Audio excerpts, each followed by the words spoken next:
Hi there and welcome to this short video about Zero Trust. Let's get right to it. What is Zero Trust? Cybercrime becomes more and more a problem in our world.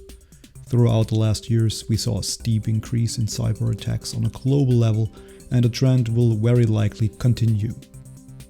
There is not only reputational but also existential harm in some cases, which might impact our health as well.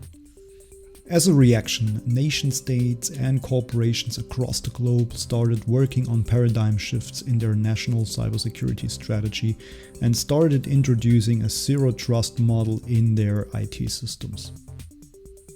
But what exactly is zero trust? Imagine the house where you live in. How would you secure your valuables in the house from any intruders? You likely install door locks on any entrance to your house. You possibly also build a fence around your house and install motion detectors in your yard. You get the idea. But this way of protection has a fundamental flaw in it. It assumes the intruder is always on the outside of the house. Guess how effective your perimeter security and measures will be once an intruder disguises as a plumber, for example. Your entire line of defense will become useless as soon as the intruder got beyond your perimeter security, either intentionally or unintentionally. A zero trust model exactly addresses this problem. With zero trust, we assume the intruder is already in the house.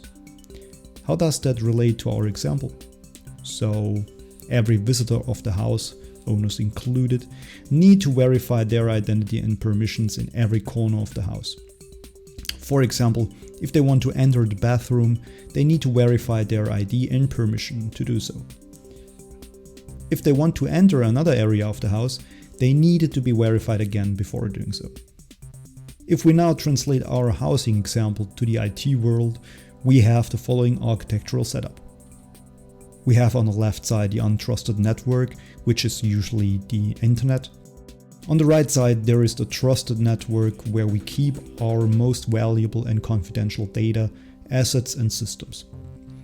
In between there is the so-called demilitarized zone, short DMZ, which acts as some sort of an hybrid.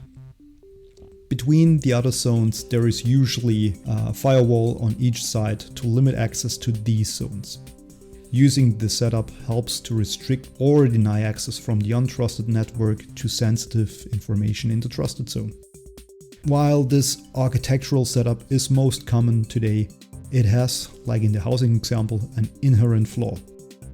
Especially with the rise of social engineering and supply chain attacks, it became very easy to get into the trusted zone without overcoming the perimeter security in the DMZ. Once an intruder is in that zone, it becomes very easy for him to move around and do any harm. Your segregated networks becomes ultimately one network, which is entirely untrusted. So, what are the basic principles to mitigate this risk? A zero trust model bases on three principles. Never trust, always verify. Don't trust any actors in your network by default, even they might seem trustworthy. This means that every connection attempt should be diligently authenticated and authorized. The second principle is least privilege access. Only grant access to a minimal amount of data, information and systems, but as much as they need to perform their job effectively. And finally, the last principle is about the assumption of breaches. Enforce teams to plan for worst-case scenarios and building a sophisticated incident response plan to deal with actual breaches. You now have an idea about zero trust and why it is so important nowadays.